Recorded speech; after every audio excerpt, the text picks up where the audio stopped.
মৃত্যুর আগে আমার নবীর কপাল মোবারক ঘেমে যাচ্ছিল। আল্লাহর নবী বলছিলেন, আয়েশা, আয়েশা রে, মৃত্যুর ভিতরে রয়েছে যন্ত্রণা, মৃত্যুর ভিতরে রয়েছে যন্ত্রণা।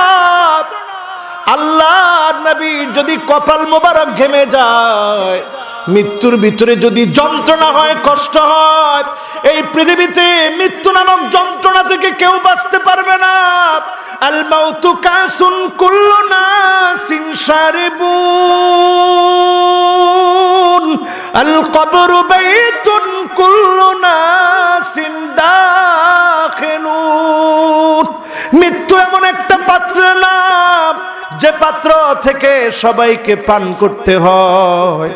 কবর এমন একটা ঘর যেই ঘরে সবাইকে ঘুমাইতে হয়। ঠিক না বেঠি?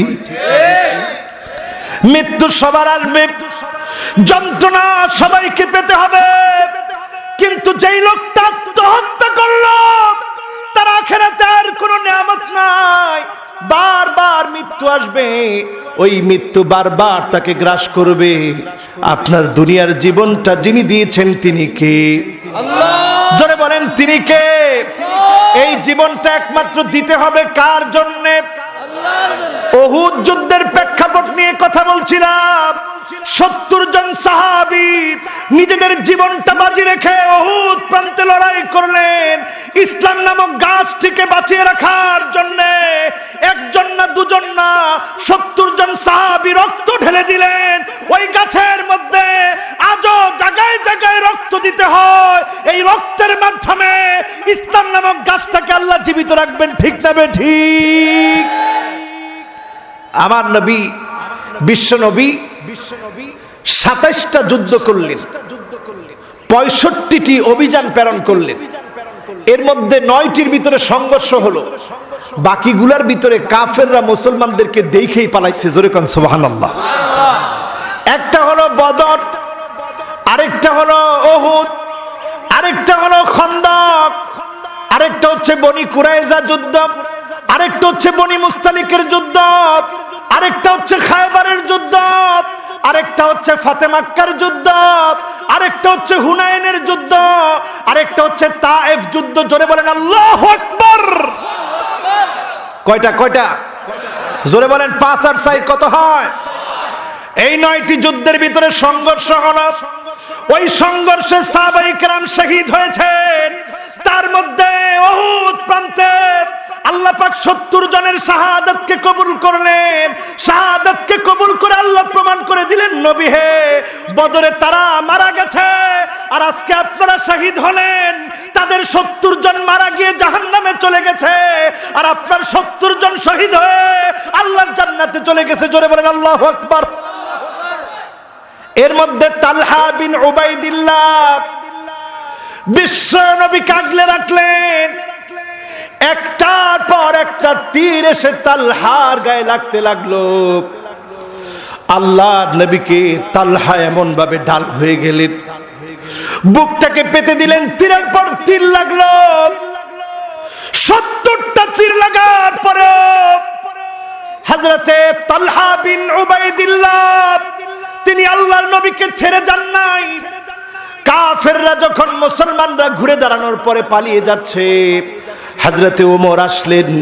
সবাই কাঁদতে কাঁদতে সবার চোখের পানিগুলা ঝরছে, রাসূলুল্লাহ না জানি কেমন আছে।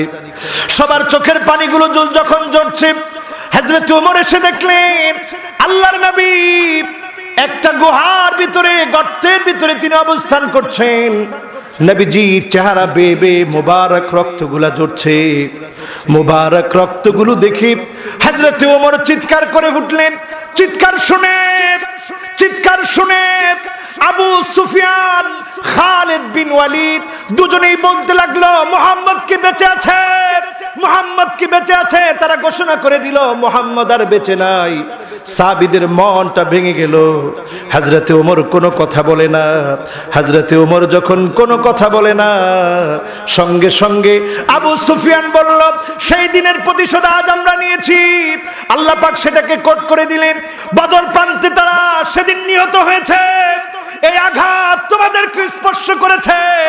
আবু সুফিয়ান বলতেছিল, সেদিন তোমরা মেরেছো, আজকে করেছি, সমান সমান হয়ে গেলাম। ওমর বলল, না, সমান সমান হতে পারো নাই।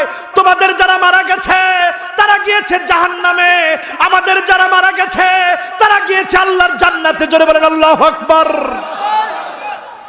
এই জীবন দিবেন কার জন্য? জোরে বলেন কার জন্য? এই জীবন দিতে হবে আল্লাহর জন্য। জীবন দেওয়ার তামান্না যদি আপনার ভিতরে থাকে, আপনি যদি বিছনায় শুয়েও মারা যান, মান আরাদা শাহাদাতা বিসিদকিন বাল্লাগাহু আল্লাহু মানাজিলাশ শুহাদা ওয়া ইন মাতা আলা ফিরাশিহি। আপনি যদি বিছনায় শুয়েও মারা যান, জীবন দেওয়ার যদি প্রস্তুতি থাকে, রণাঙ্গনে যদি জিহাদ করার প্রস্তুতি থাকে, শহীদ হওয়ার তামান্না যদি থাকে, বিছনায় শুয়েও যদি মারা যান, শহীদের সওয়াব, শহীদের মর্যাদা যিনি দান করে দিবেন তিনি কে? আল্লাহর জমিনে বাতিলের বিরুদ্ধে লড়াই করে কারা কারা জীবন দেওয়ার জন্য প্রস্তুত আছেন? দুটি হাত তুলে আল্লাহকে দেখান। আমার ভাইরা, তালহা বিন উবাইদিল্লাহর কথা বললাম। আল্লাহর হাবিব বলতেন, মান আহাব্বা আইয়ানজুরা ইলা রাজুলিন মিন আহলিল জান্নাহ, যেই লোকটা আল্লাহর জান্নাতের অধিকারী একজন ব্যক্তিকে দেখতে চায়, সে যেন তালহা বিন উবাইদুল্লাহর দিকে তাকায় থাকে। কারণ সে জীবন্ত শহীদ। 70টা তীর মারার পরেও আল্লাহ যাকে হায়াত দিয়েছেন, যিনি জমিনে ঘোরাফেরা করেছেন, যিনি পথ চলেছেন, আল্লাহর নবীর সঙ্গে ছিলেন, তিনি হচ্ছেন তালহা বিন উবাইদুল্লাহ। জোরে বলেন আল্লাহু আকবার। 70টা আঘাত শরীরে লাগছে, তারপরেও তিনি জীবিত ছিলেন। কাতরাচ্ছিলেন উহুদ পাহাড়ের রাসূলুল্লাহ সাল্লাল্লাহু আলাইহি ওয়াসাল্লামের পাশে পড়ে। যখন সাহাবায়ে কেরাম রাসূলকে খুঁজে পাচ্ছিলেন না, খুঁজে পেলেন, সবাই কান্না শুরু করলেন। আল্লাহর নবী বললেন, তালহা বিন উবাইদুল্লাহর দিকে তাকায় দেখো, তিনি এমন শহীদ, শহীদ ইয়ামশি আলা ওয়াজহিল আরদ, তিনি এমন শহীদ যেই শহীদ রণাঙ্গনে লড়াই করে শত্রুর উপর আঘাত খাওয়ার পরেও রণাঙ্গন থেকে ভেঙে চলে যায় নাই, ভেঙে চলে যায় নাই, রণাঙ্গন থেকে পালিয়ে যায় নাই, বরং এমন শহীদ যেই শহীদ জমিনের ভিতরে হাঁটতে থাকছে, আল্লাহ পাক তার জান্নাতের জন্য তাকে কবুল করে নিয়েছে। জোরে বলেন সুবহানাল্লাহ।